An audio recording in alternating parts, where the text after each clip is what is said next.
So when I was invited to do the Founders Peak, I tried to really think about how best to use the time and the opportunity. And it was a neat chance to look back over my career so far, in any case, and think about what I really wanted to distill and share with you and with other founders. So the title of the talk is The Team Sport of Business. And I'm not really talking about teamwork. I think everybody has to do that. So I don't want to talk about how you hire good people, how you motivate them, whatever. Like, you have to do that anyway.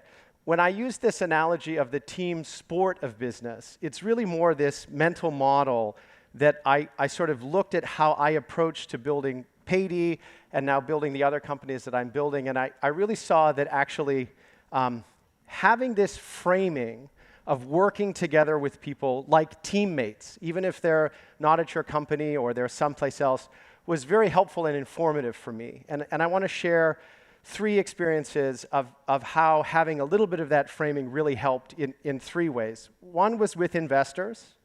The second was with external partners. And then the third was actually even something as big as selling the company. So the first one is a little easy. You might think, OK, investors, you really have alignment with them, so of course they're on your team. But I think there are some nuances. The second, you might say, OK, well, an external partner, if there's a commercial agreement, aren't you adversarial? And actually, I think that there's real advantages to not framing it in that way. And then the third one, you might think, well, that's the ultimate one. If you're selling your company, you want as high a price as possible. They want as low a price as possible. Of course, you can't be on the same team. But when I looked back at my career and experience, I saw that that's actually not really true. So what do I mean by this? So the first one on the investor side, I think sometimes, especially in Japan, there tends to be this idea that maybe the company is the subordinate and the investor is the senior person because they've put the money at risk or there's some power dynamic, something like that. I think that the best investors don't do this.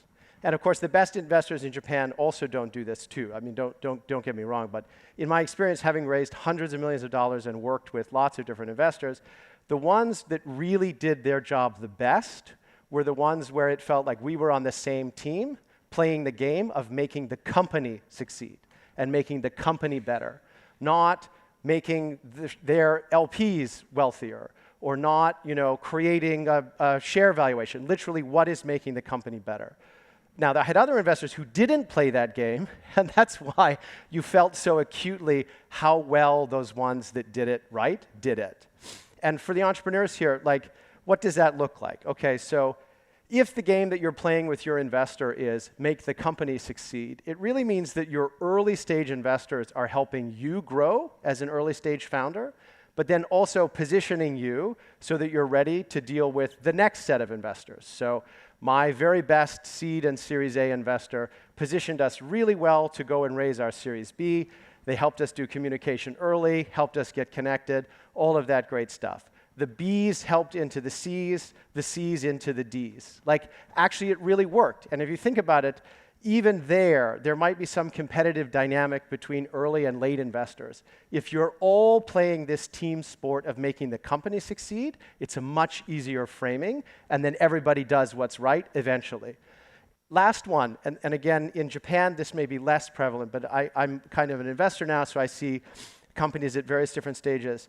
This framing of the team sport of making the company succeed also leads to things like secondary sales for founders, right? If you're a founder and you've been doing your business for 10 years, there might, if you have this competitive framing, a bad investor might say, oh, I'll never let a founder take some money off the table because, I haven't gotten my return on capital yet. They shouldn't be able to do that. I think that's wrong.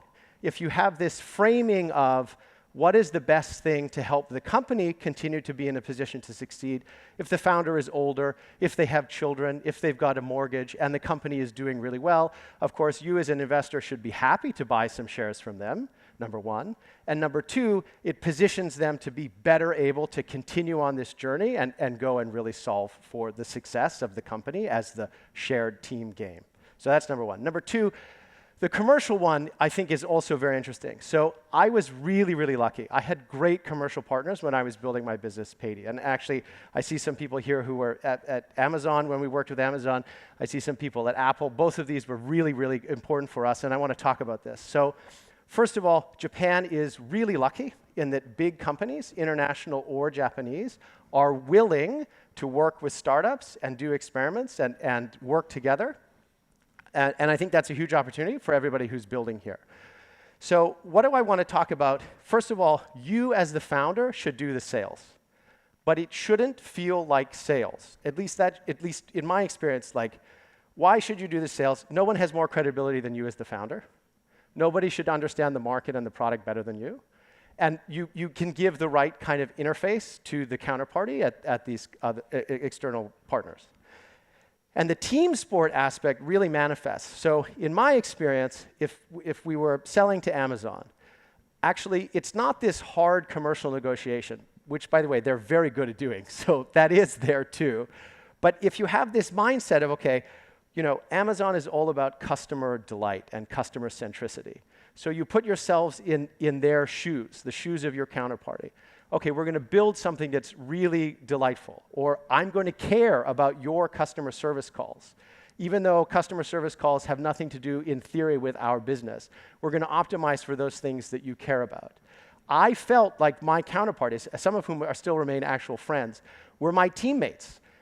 I wasn't out to sell them payments. We were there to work together to create an amazing consumer experience and business enhancement for them, and hopefully even promotion in their own careers. You want your teammates to succeed in whatever they're doing. Same thing with Apple, another extremely important partner for us at Paidy, and just pivotal on the Paidy journey. Put yourself in their shoes. So they care about amazing consumer experience. OK, fantastic. So we built an entirely bespoke consumer experience for Apple here in Japan. And I still feel that I'm part of this game. Right? I want them to sell more iPhones.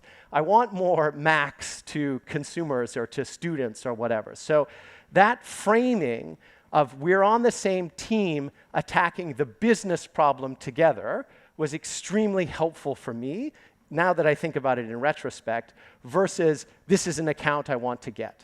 This real partnership. Now, it's not, that's not, I don't want to overly romanticize it, but this is where I share with you guys. This mental model as a founder of team sport and teammates, I think, is really powerful. And then the third one was basically, I also understood that this same dynamic was at play when it came to sell Paidy.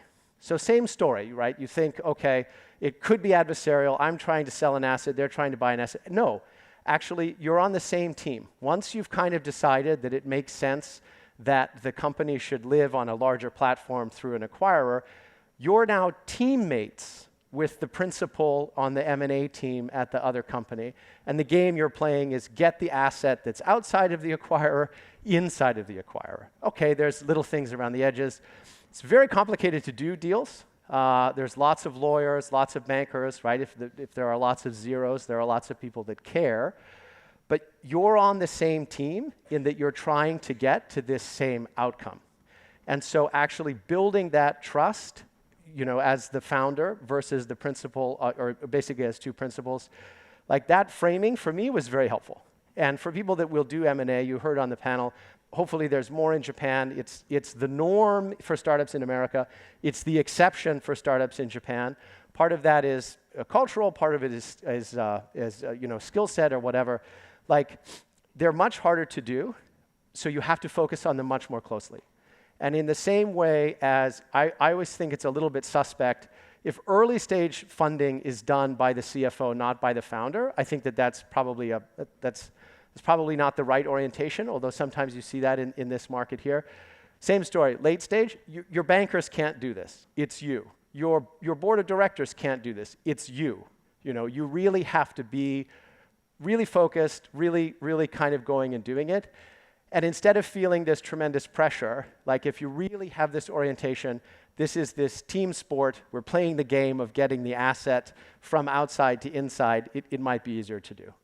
And then the last one I'll leave you with, I thought I would be 8 minutes, but I guess I'll actually really be 10. You'll find that you fall in love with this. Like, it's amazing that capitalism works the way it does, that you get to go and assemble really clever people and try and solve really hard problems with partners inside and outside, or teammates inside and outside. And so you just want to keep playing the game. So I wish you all tremendous luck, and thanks very much for having me. Thank you.